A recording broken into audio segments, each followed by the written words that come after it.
Welcome to the Hobby to Hustle podcast. I'm Gemma. And I'm Candace. This is the podcast for creatives run by two fellow business owners who discuss the ups and downs of creative entrepreneurship. From dealing with imposter syndrome to celebrating new business milestones, we're here to talk about all of them with you. Hi, welcome back to the Hobby to Hustle podcast. I am here with Candace. Yay, she's back. Yay! I'm feeling a bit better, which is good. Because it means she's here to chat with you all today about craft fairs. So I am basically going to be throwing a bunch of questions at Candace because she's done way more craft fairs than I have. So Candace, why'd you do them? Honestly, the reason why I started it is because everyone said you should do them. So it wasn't actually like, oh, I want to do it. It's more like I got into the stationery business and then everyone's like, oh, are you going to do a craft fair? You should do a craft fair, blah, blah, blah. And then initially, I didn't even know what a craft market was. Like before I even started my business, I never even went to a craft fair. And so the reason why I started doing one is because people are saying you get to meet a lot of new people and you get to make some like in-person sales, which is very hard to do if you're a full e-commerce based business, essentially.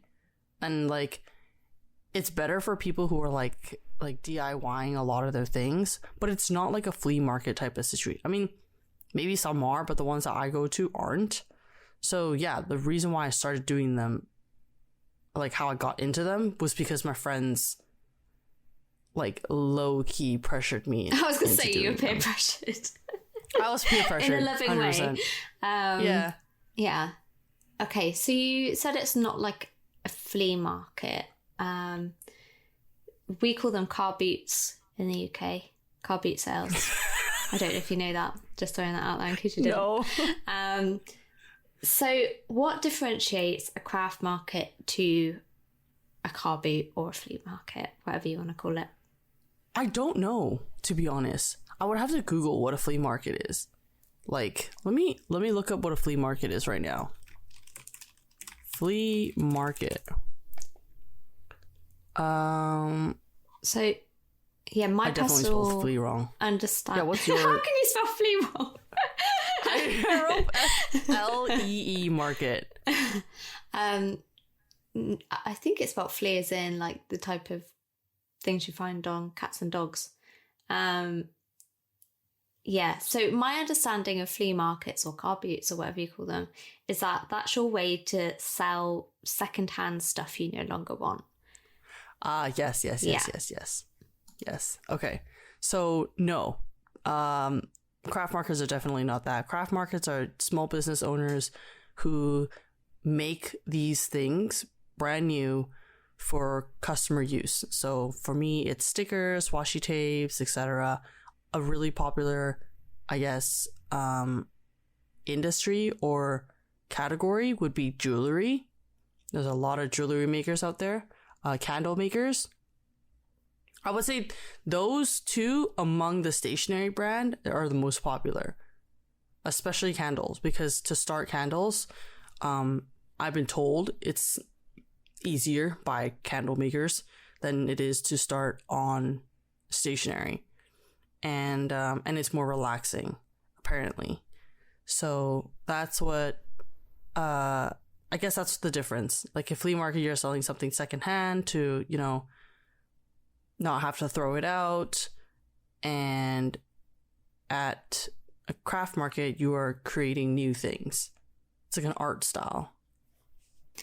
So craft markets are a bit fancier. Not that they're fancy, but they're fancier than a flea market. So presentation is important. And I guess, how do you think people should be presenting themselves at a basic level to get started? And then what would they build up to? So when you first start off, I would say you don't need to focus too much on getting all the things that you have out there. I mean, you can. It will be very overwhelming. So I haven't released a YouTube video yet, but I'm about to. So by the time this episode comes out, I don't know if it'll be out yet. But the basic starter, I would say, is just have some decor and you don't need to go over the top. If you want it to be like super perfect by the time you do it, it's causing so much stress that it'll probably be traumatizing for you to do another one. But also it could be a learning experience, I guess. So I would say to start off, go to a local one. Like not one that is already extremely well known, because the fee will be very different. For example, if you pay like $400 for a weekend, that's a popular one here in Lower Mainland BC. And there are cheaper ones that are like $75 or like $100 for one day. And if it's 2 days, maybe it's like $200. So that's half the price. Then you can spend whatever it is that you saved on the fee to, buy some displays. I would say going on Pinterest was very important for me to look at how other people set it up. But then I wouldn't look at ones that are over the top for my level, like the beginning level. If that made sense. Yeah. I guess another question I have is, what physical things do people need to bring with them apart from product? So, for example, I think a tablecloth is something that a lot of newbies might not realize. Yeah, like a table runner. Either a table cover and then a table runner with your brand on it. Those are the things that you need. Change. Bring change. Like, for real. Because if you don't have change, you'll be surprised at how many customers you will lose because of it. So try to bring a payment system. I actually have a checklist that I wrote and designed. So it's for free right now that you can get. But to kind of go over what I did, so you'll need a display structure. So sometimes some people will bring risers and stuff like that. What are risers? If you look up display riser, it's like this 3-tiered or however many tiered display rack thing on the tabletop. Yeah. And then you'll need tape. Tape, you wouldn't think you'd normally need that, but you need tape and scissors to, like, if something's falling apart or whatever and you try to fix, or if you're trying to fixate something onto another spot, it's not doable without tape. So you need change, you need structures, you need like display structures, you need a little bit of decor. You don't need to ball out and buy like orchids and stuff. I'm talking about like you need to go to a dollar store, maybe buy some fake flowers. I was thinking confetti as well. That's like little confettis, little petals, flower petals and stuff. There's a bunch of other stuff that's on my checklist, which we'll provide in the description. Yeah. I can't think of it at the top of my head, even though if I like literally just did a market this month.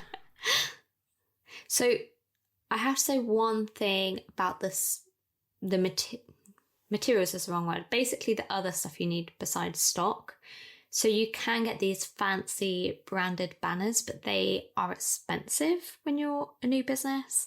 And you need to be confident that you're going to be doing more craft fairs in the future. If you're listening to this, you might be at a beginner level, so you don't know if they're going to be right for you anyway. So I would say avoid paying for a banner unless you know you're going to be going ahead. So what a lot of you don't know is that I actually had a business previously. It didn't go well. I didn't enjoy it. It was stressful. I ended up packing it in, but I bought an expensive banner and I generally felt sad when I looked at this banner, and I kept it for about a year because I thought this was expensive. I don't want to bin it. But I could, where would I use it? My business was no longer around. I couldn't give it to someone else that had my branding on. So I guess my point is just think carefully as to whether you want to invest in that. And if you're in your early days as well, your branding might change quite a lot in a short period of time. So I actually have a tip for that. Now, there's two options that you can do. You could either go to a local print shop and print a like regular, maybe thicker paper, or like a different, like some type of paper, and have it, just roll out on top of or out of the table, like a table runner. You can do that. A second option, which I prefer, is to buy a photo frame, like just a regular photo frame, and get your business logo, etc. printed off, maybe with a QR code as well. Yes, that's the thing.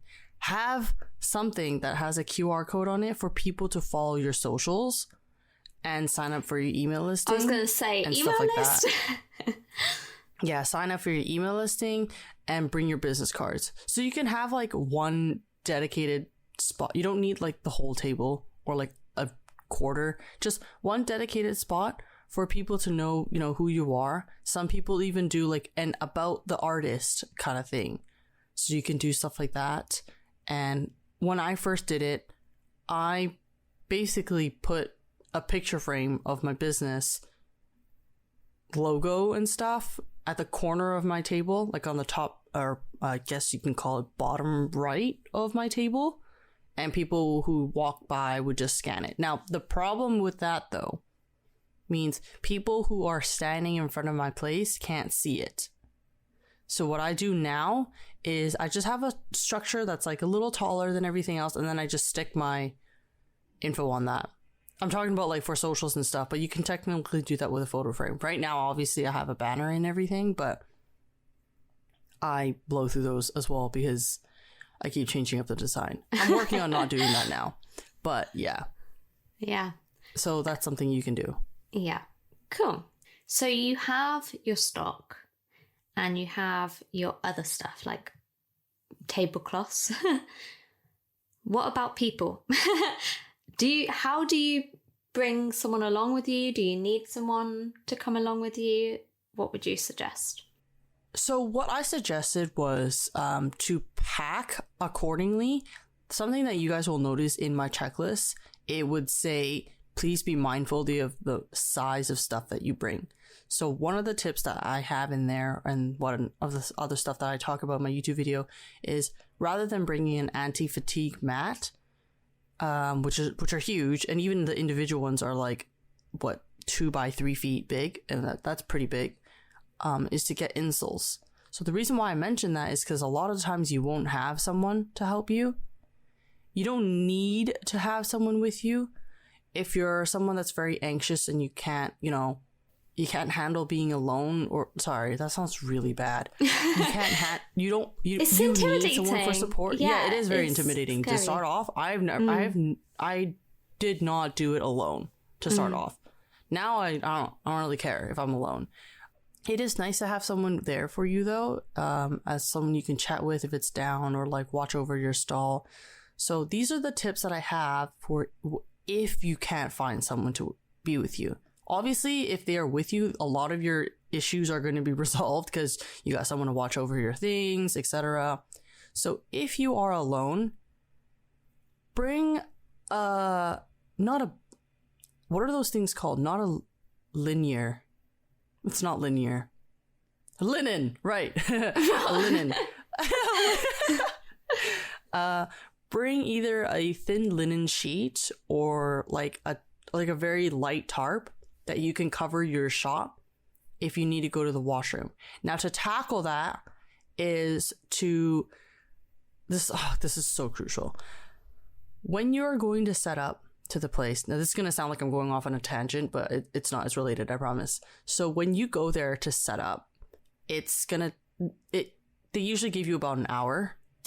I highly recommend practicing setting up as much as you can, as many times. And when I say practice, I mean tear everything down, put it in your box, take it back out. It seems redundant, but time yourself.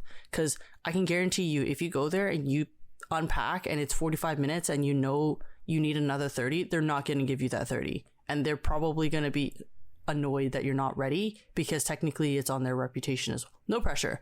But that's just, you're working with another business, right? So there's that. Now, if you practice and you're under the time of them giving, like the under the given time, use that time to grab yourself some snacks, or if you already have snacks, you can eat some snacks and go to the washroom. A lot of times I see people chit-chatting, and it's nice, it's great, say hi to your neighbors, say hi to other vendors, but then right before door opens, a lot of times, like 70% of my friends would be like, oh my god, I'm so sorry, can you wash my stuff? I just realized we're about to start, I need to go to the washroom. And then they freak out, right? Because everyone thought that. So now there's a lineup. And so go to the washroom before you start the thing. Now, if you need to go to the washroom midway, then yes, you can take out your drapes, especially if you're doing a 2-day thing, you should bring one. Take out your drapes, cover up your shop, and then you can, if you want, right, for ease of mind, have a little sign saying, be back in 5 minutes, or however long. I usually put 5 minutes or 3 minutes. You can ask the vendor next to you. However, please keep in mind that it is more of a courtesy thing. If they're busy and something happens to yourself, they're not liable. Just because you ask someone, it's the same as if you go to a coffee shop and you ask someone, hey, can you wash my stuff? You can't expect them to, dedicate their full time. Even if they say yes. Can I go on a sub-rant? Yeah, go for it. I went to a concert last year, and a couple of people attending the show were like, oh, we need to pop to the loo, can you watch our seats? I was like, okay, sure. But this was as the show was filling up. So imagine like watching a couple of randomers' seats whilst the venue is starting to get packed. So I already felt uncomfortable. They didn't come back. They asked me to watch the seats and then they didn't come back. Oh. That's so rude, That's isn't it? So rude. That's so rude. No, anyone, if someone sat like 2 seats away, then, oh God. Yeah. But yeah, that's what I'm talking about. Some people will say yes just automatically because they may be people pleasers. And they might just go like, yeah, sure. But, if they get swarmed or if something happens, they get called away, there's nothing they can do, right? And they don't know how long you're going to be gone for. Because you might, do that thing where I'm saying to Will, I need to go to the washroom. I go to the washroom, but on the way there, I'm checking out other people's shops and stuff. Obviously, you may not have that mindset if you know that no one's watching your things. But when you first start off, that's something you can do. Just go like, hey, I'm, stepping away real quick. Do you mind watching my things? I guarantee you, if you had something covering your stuff, they'll feel better as well. And yeah, that's what you can do when you're alone. Pack less and go to the washroom. Yeah, I expect people will need to do that. But I love the idea of putting just a sheet over it. It's so simple, but I wouldn't have thought of it. And I drink a lot of tea as well, so I would probably need to go like once an hour. Oh. Yeah. So if it's a 2-day event, do you have to take down all your stuff, bring it home with you, then bring it back, and then set up all again? How does it work? There has yet to been a situation where I had to do that. A lot of the time, the hosts will not want people to take things down and bring it home. So then they bring a tent thing, like a tarp thing. I have like this really thin sheet that I can just cover over. You do not need to brand it, by the way. Let me tell those for you who are listening and you're thinking, I'm just gonna put my business. Don't. 1, that's expensive. 2, if you put it up, no one cares because no one's gonna be in there. Yeah. If you're going to the washroom, you could have something that's at the table cover. You don't need it running from the ceiling to the floor. Okay. Have you seen people do that? Oh yeah. Oh, 100%. I've seen people like having to drape it all the way to the floor, but then when it got busy, someone stepped on it and it almost pulled down their whole entire table. So what I'm saying is, how you do it is you have your table, right? And let's say your table is about 3 feet. How tall are tables? 2.5 feet, maybe? It's up to my hip usually. Okay, let's say hip. I'm 5'2" for those who need to know. It's up to my hip, okay? You just need a sheet that goes from the highest point of your display to the top of the table. That's it. Any excess, you can run to the, like, drape it on the back. Don't put it on the front, because if you put it on the front, then you risk someone's bag, someone's jacket, etc., snagging it, and then, you know, taking the whole display. I've seen that happen once. I felt so bad. And it's not just, you know, you could potentially hurt someone, and your stock gets knocked all over the place, but you could damage your stock as well. Oh, imagine 100%. You can also damage someone else's stuff, which is why you need insurance. Yeah. I got so intimidated by insurance when I signed up for a market store. I'm like, wait, what? Why do I get this? But this is really just to cover your butt, essentially. Especially if you are someone that's handling more high-end stuff, or you don't even know if the person next to you is handling more high-end stuff. There was one time where we were outdoors and someone had a photo booth and it was very windy. The camera got blown over. That was $4,000 just no longer functioning. Ouch. She did not have insurance. Oh, no. Either. Yeah, so that's just, I know I'm saying scary stories, but I'm just saying, you know, you might not think it won't happen to you, but I've experienced too many, oh, this would never happen to me situations for me to understand it's definitely going to happen to me. Not just that, some events require you to have insurance. At least the one I signed up to, they wouldn't let us go unless we had insurance. Mm-hmm. Which makes sense. Otherwise, they would be liable. 70% of them. Maybe. Yeah. I would say 70% of them require them nowadays, especially. So I think that's good for people to know, because that shocked me when I didn't know. And I actually kind of got annoyed by it, but after hearing some of your stories, I kind of understand. And while we're saying insurance, for those who are like confused as to where you need to start, go to, now I'm not an insurance broker, right? I have an insurance guy that handles all my home insurances, my car insurance, etc. They most likely will know what the heck you're talking about if you just tell them the situation. You can just go to them, right? Or go to your local insurance broker, someone that you've already talked to and been with, right? If you have not, you are young, go to your mom and dad and go, who do we talk to for insurance? Because I need to buy a 1-day business insurance coverage. I want to talk to someone I can trust. Yeah. So I think culturally, maybe this is different to the UK, because we do have some insurance. Like, we have to have car insurance, and if you buy a home, you have to have home insurance. But we don't really have a big culture of insurance.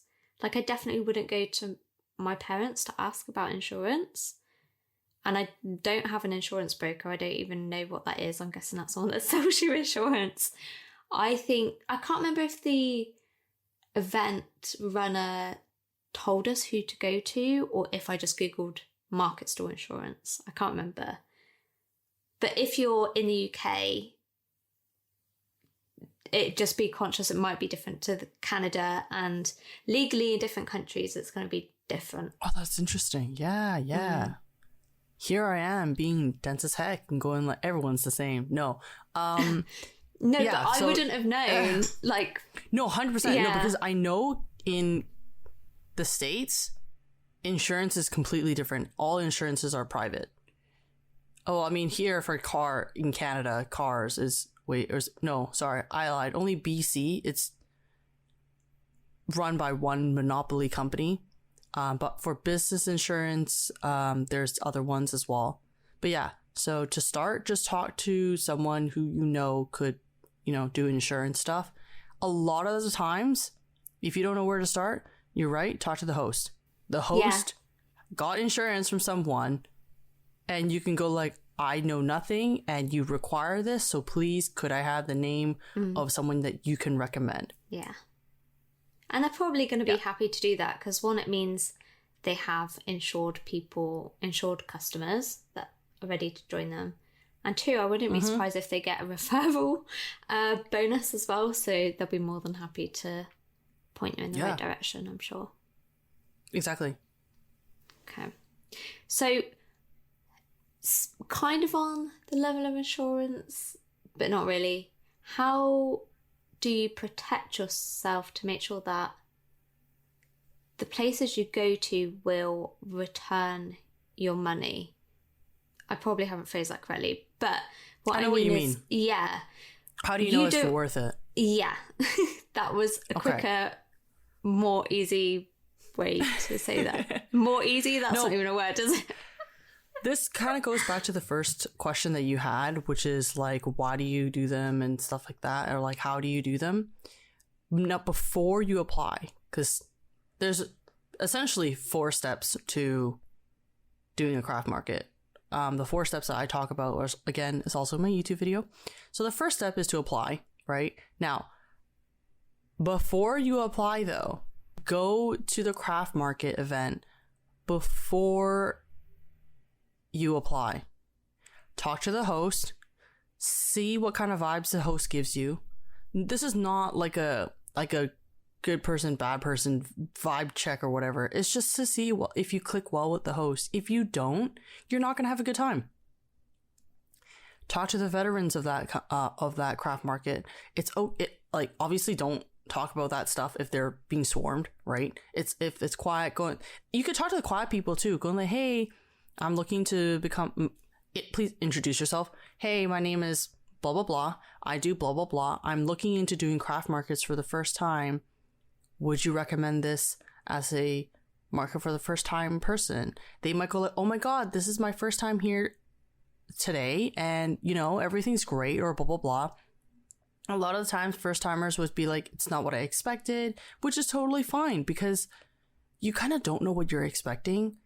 A lot of people will tell you a lot of different stories, but again, you need to make sure that they're talking about the same venue and same event and same host. Christmas times are going to run differently. Summer times are going to run differently. Spring times are going to run differently. So you got to remember the timing of it as well. Always go to someone. Yes. Sorry, Candace. I just wanted to interject when I heard the word summer because my previous business was selling hot chocolate. So chocolate. And the first time I ran a craft fair or had a market stall, it was during a heat wave and it was an outside event. So a bunch of stock melted. No. The host didn't really have any plans for if stock melted. So just be conscious as well if you have an outdoor event. So yeah, like you said, Candace, if it's winter, if it's summer, that you need to think about the actual impact of the weather. Will your stock be safe from the rain or the heat? Yeah. Start off small, but definitely go to these craft markets in person before you go. Now you're going to be like, Candace, how do I go to a craft market before blah, blah, blah? I'm talking about do a vibe check. I'm not talking about if there is a spring event, you go to a spring one and then apply for it right on the spot. I'm talking about for future, because you need to do a vibe check first. If you're not vibing with a certain market and you apply for it and you didn't know they're not going to vibe with it, you're not going to have a good time. First impressions are always key. I also think there's probably ways to get answers from local creatives as to which market fairs are the best.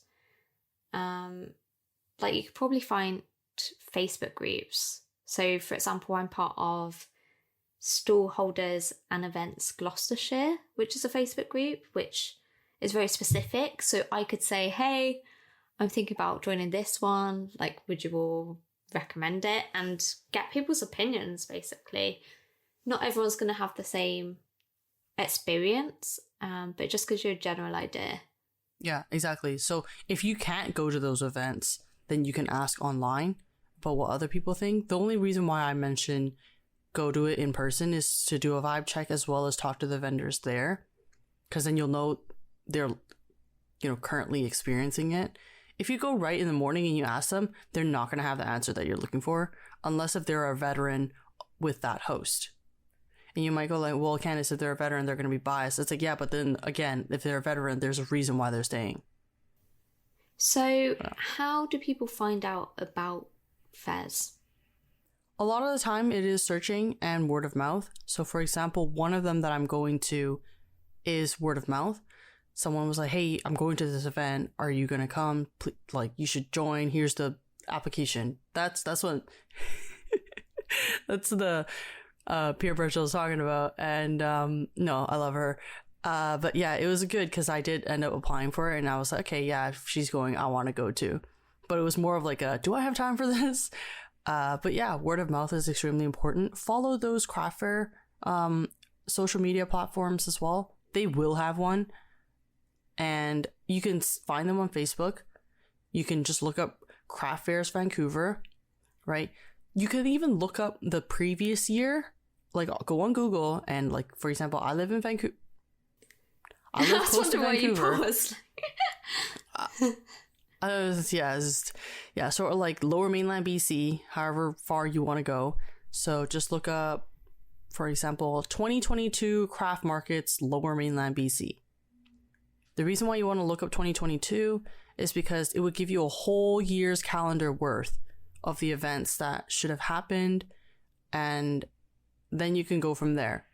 Those hosts may not have released their full dates yet, but you can at least start from there. If you look up 2023, some people might not even start until summertime, right? So then you won't know about it. So look up the previous year or the previous couple of years, follow them on social media, see what their events are like. You can go to especially on Instagram and stuff like that, or their Facebook, and go to the previous photos that people have tagged them in to take a peek at what it's like there and stuff like that. So yeah, that's how I found my fairs, looking up. Most of the time it's just seeing what other people go to as well. So for example, the people that I follow, they go like, oh, I'm going to this craft fair, and I know that they're a local and I've never heard of this person before. I would then click into it and look into it, and then possibly follow them if I'm potentially interested in going to their craft fair as a vendor. Cool. In your opinion, are craft fairs a beginner-friendly way to spend money? It depends on what your initial budget is already. If you're saying that you want to go to a craft fair to make friends and stuff, that's still doable. To build a brand, it's still doable. I would say the things that add up are your displays and the fees. So I would say budget friendly wise, yes, you can, like, minus the fee. If you go to $100 or like just over $100 place, yeah, so those cube storage things as display, or like little things that you can find at IKEA and Target. I don't have Target here, but for those who are listening that in the States, your Target, Walmart, you can find things like that. It does add up, but this goes back to, like, just remember to keep your setup as basic as possible to start, so you're not feeling overwhelmed, and so you're making it possible for you and your wallet. Yeah, it is doable. So you mentioned about making friends, and that was one of my questions, was simply, can you make friends this way? Oh, 100%. Not only friends, so you can make a whole community. Because you're going to go to these events, and a lot of the times the same vendors will be there at different events, and that's how you can build your community. There's a community of the actual event host. So for example, we'll call this Billy Bob Joe's Craft Market. There's going to be Billy Bob Joe's Craft Market community, and then you're going to see the craft vendors at Billy Bob Joe's, and then you could see the same vendors at ABC Craft Market or something, right? That's how you build like two separate communities, one with the host and one with the actual vendors itself. And then it just keeps growing from there. That's how you can make yourself more well known if you don't want to be actively going like, hey, you want to go on a coffee date and stuff like that. Yeah. And even if you then stop attending craft fairs, or they stop attending craft fairs. Like, you've built that connection, and who knows where that could lead to in the future. Craft fairs don't forget you as well, at least the ones that I've gone to. That's what I'm talking about in terms of vibe check. For example, I Made BC is someone that I go to, or that I went to a lot for my first year as a craft market vendor. Until now, she's always like, are you going to come back? And the only reason why I can't go back is because it's a little bit far for me.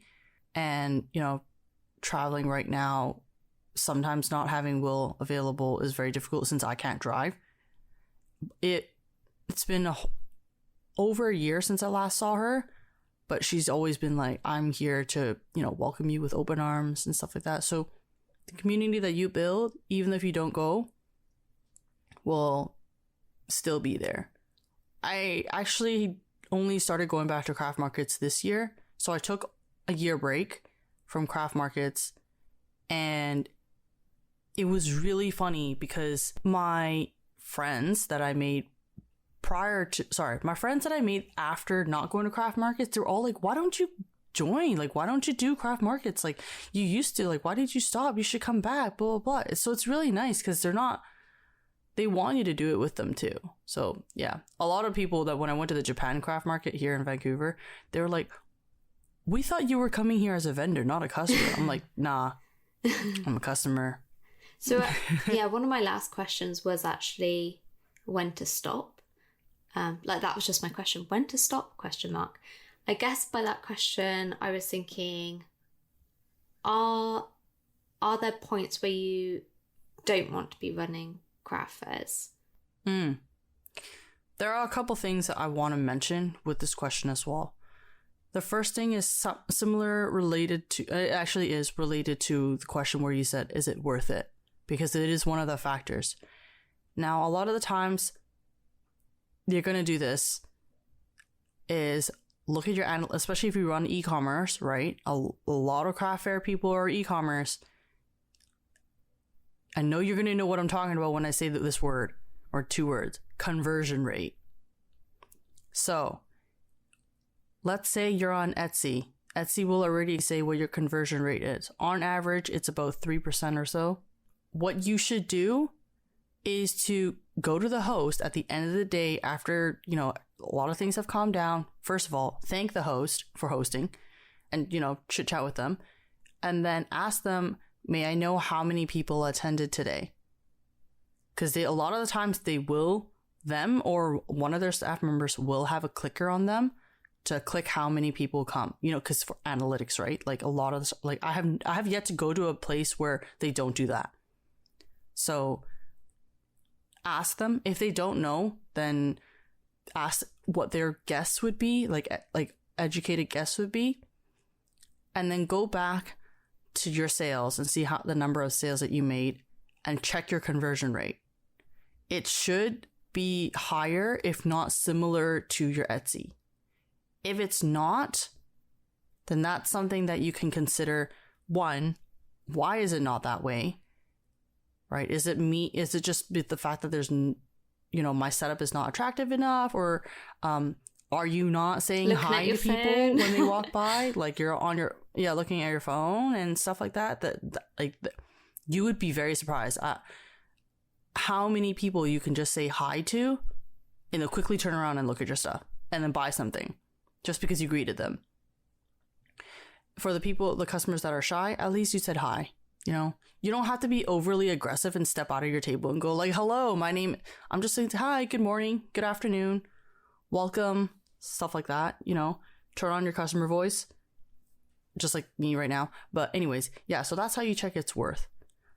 I would say one of the things that made me stop was when I noticed that my conversion rate was not dropping, but rising, which then made me think, okay, now that I know I have done a better job at my craft market, because my in-person craft market conversion rate is substantially higher than my e-commerce, I want to work on my e-commerce first or next, because I don't want it to be one thing is like super powerful and the other thing is like kind of lagging behind.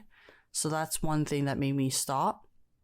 was the fact that I saw it. Now, this sounds really backwards too. I saw that my craft market was successful and that I was doing more and more of them. But in return, I knew that would mean I was neglecting my e-commerce. When do you stop in terms of kind of business goals? Because you may have periods in your business where you want to focus your attention elsewhere. Like you said, you wanted to focus on your e-commerce and that was important to you.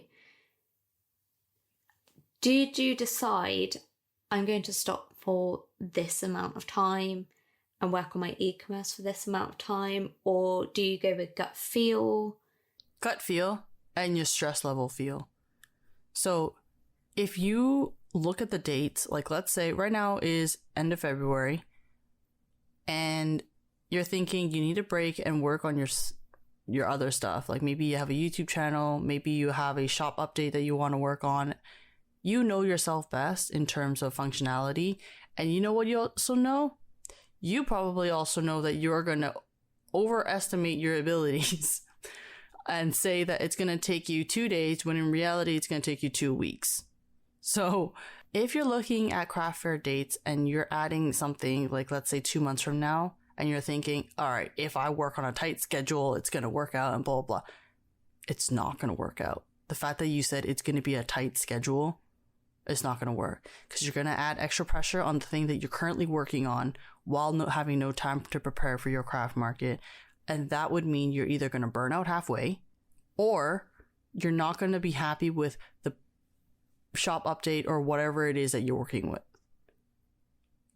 Because you're not going to be at your 100%. And obviously craft markets are at the weekend.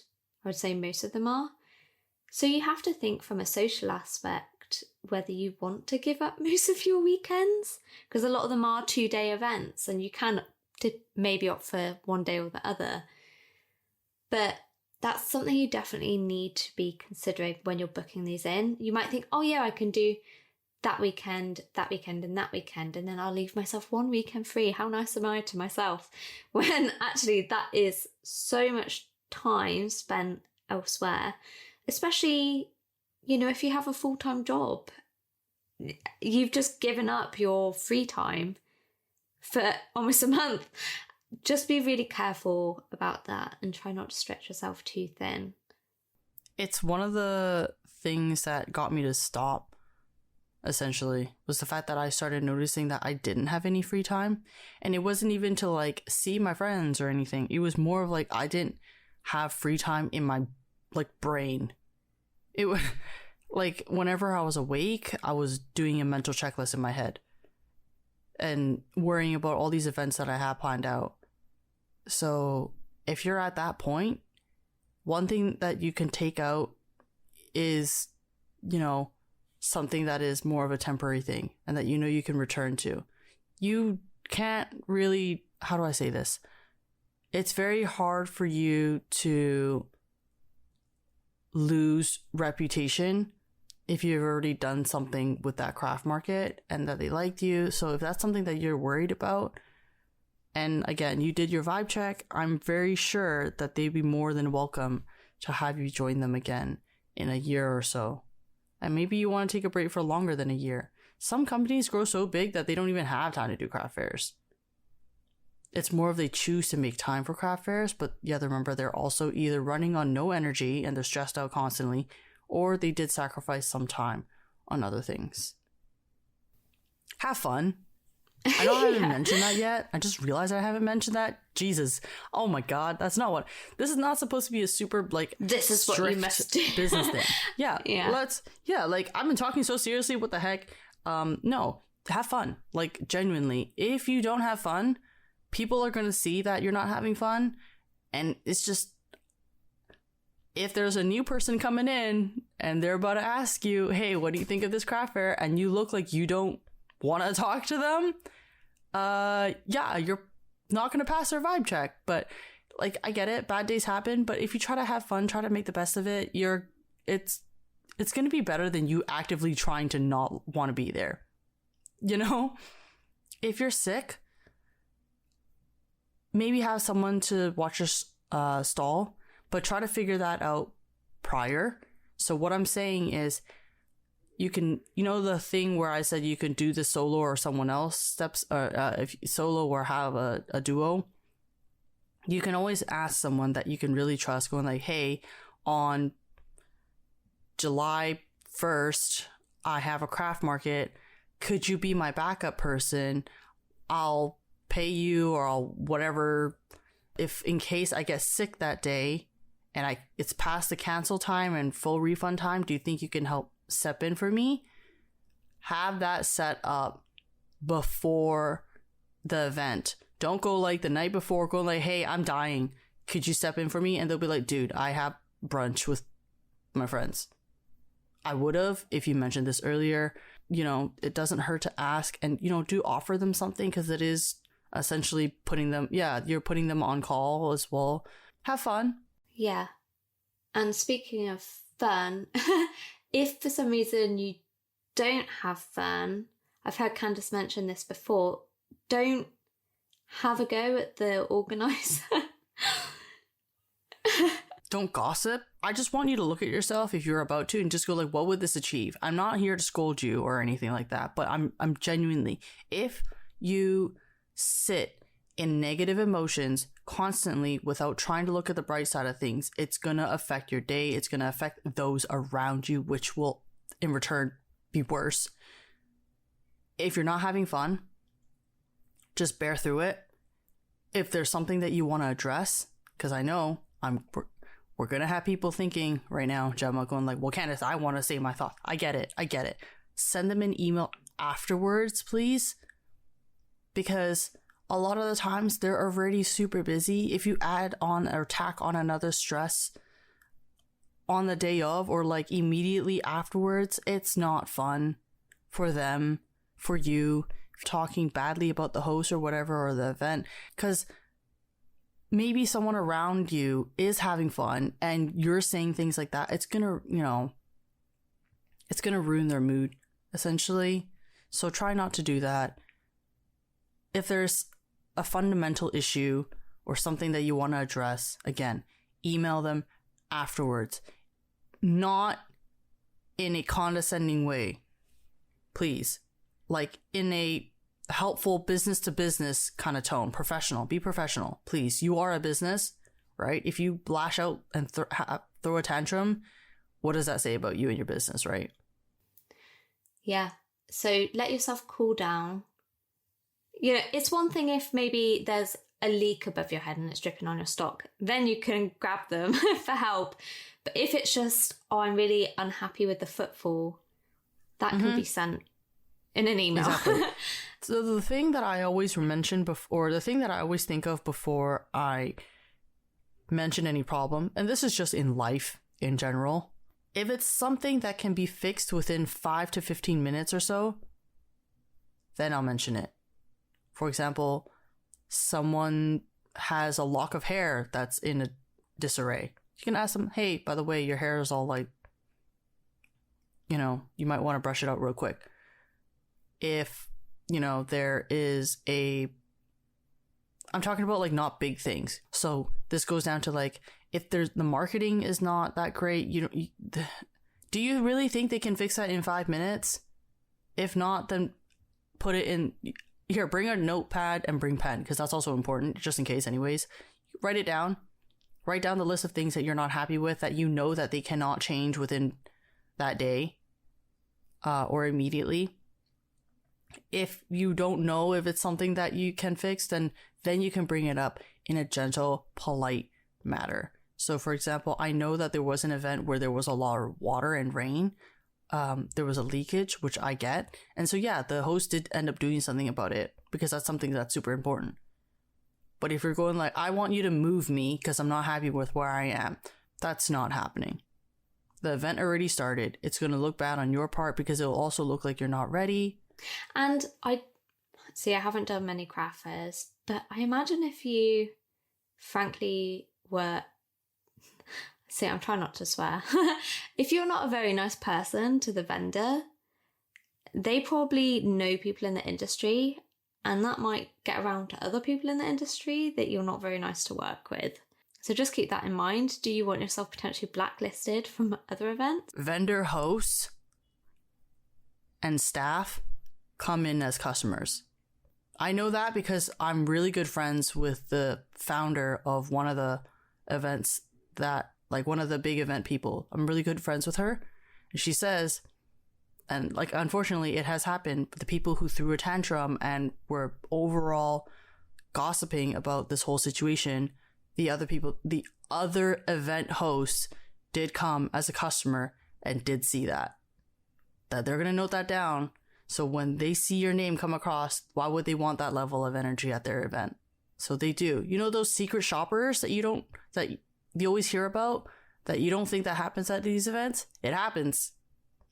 It happens. I recognize at least like 3 other people because I followed them on markets, and I was like, oh, they're here.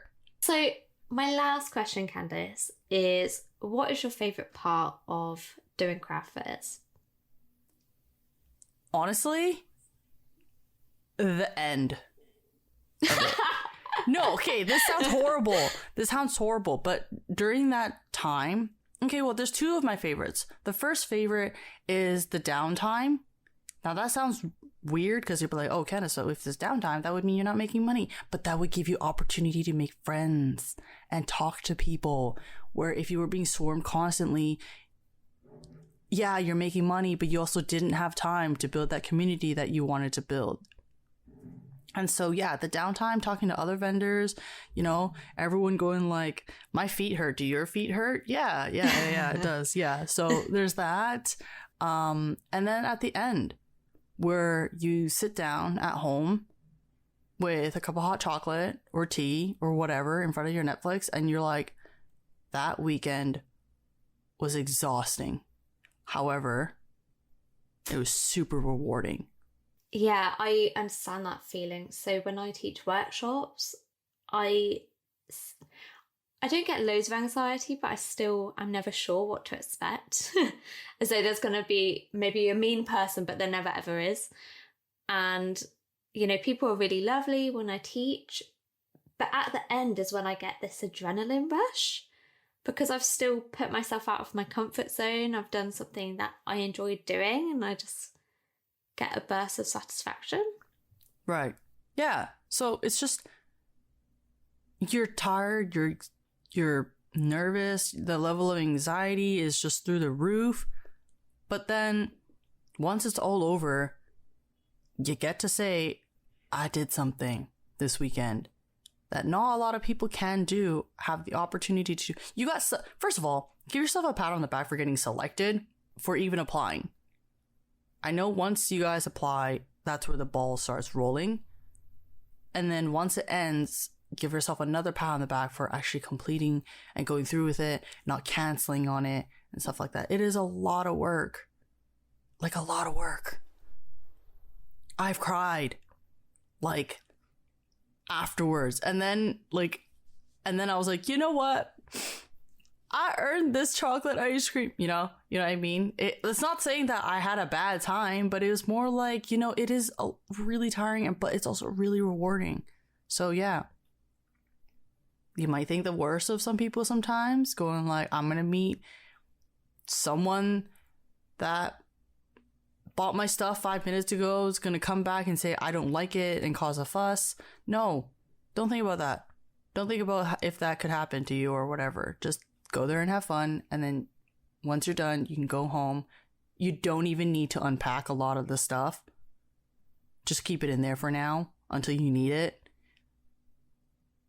Unless if you're one of those people who like to organize these things. I'm not, so I just leave it in a bucket and I just put it in the corner of my apartment, and then I don't touch it until 3 weeks before the event again. Yeah. And also, you should have hopefully made some money. Celebrate that as well, because that's a big win. Like, that's the whole reason, you know, you're going to boost your income. So hopefully that can bring you some happiness too. If possible, you don't have to treat yourself to a nice dinner, but treat yourself to a comfy dinner. Don't make dinner. Unless if you love cooking and you find that relaxing. I love cooking, but I don't find it relaxing. So after your event, You can go to like, your local favorite restaurant, like a sit-down restaurant, and just, eat there. And then at the very end of your event, if it's a 2-day event, then you can eat at a nicer place if you want and stuff like that. Yeah. That's good advice. Oh my God, I just forgot. Okay, this is something that I'm going to add on to my checklist as well. It's called now, shout out to Angela from Angel and Hair. She was always recommending me to get this, and I always forget. It's called a coin dispenser. So you just load it up with the coins, and then like you don't have to look through your little fanny pack anymore. I've seen those. It's pretty cheap. So yeah, that's what I'm going to be using next time. Which my next craft market's next month, April. Yeah, and also make sure you have a way to take payment via card. So in the UK, we have something called SumUp. I don't know if you have that. We have something called Square. Candace. Yeah, a similar thing, just a small device so you can take card payments. Otherwise, you're missing out on money. Yep. Cool. So before we wrap up as well, I wanted to bring attention back to reviews because we've actually seen our first review appearing on the podcast. We're so excited. Candace, are you able to bring it up and we can do a shout out? Let me check. I think this person's name, because it's just the username, Josie. And thank you, Josie, for your review. So the review said, this podcast is so different to a lot of the business podcasts out there for several reasons. 1, these ladies aren't talking to established big-time business moguls. They're talking to the everyday creative soul who's trying to turn their passion into profit, which makes me feel like they're talking directly to me. 2, they cut through the waffle and give straight to the point opinions and advice. I just love it. It makes me feel less alone in starting out with my creative business. I can never wait for the next episode. That's so sweet. Oh my God. It genuinely makes me so happy. It makes me, oh God, yeah. Because obviously we're not doing it just to be told we're doing a good job, but it's like so rewarding to hear that people are, 1, listening, so we know that our time has been well spent, but 2, hearing that it makes someone feel less alone. Because I felt really alone when I started out in my creative biz, as I'm sure you did as well, Candace. And I turned to podcasts a lot, and they generally made me feel comforted. So I'm really glad that we're doing that for someone. So I guess to beginners, things may seem intimidating, but you will be able to do anything you put your mind to, especially if you're seeking help from the community. And then you won't even think about stuff because it's just so second nature. The last thing before we do finally wrap up is message me and Candace. Actually, don't message Candace because she's really bad at reading responses on Instagram. Oh, 100%. Message me on my Click for Gems Instagram if there's some specific topics you would like to see. We do have the Hobby to Hustle account, but I'm not quite as on the ball with that because Instagram keeps logging me out and it's really annoying. So message my Click for Gems one. Let us know what topics you'd love to learn more about because, yeah, we will be doing several more episodes this year. So drop me a message. And thank you all for listening. Don't forget to leave a review because we can see them now. Bye. Thank you. Bye.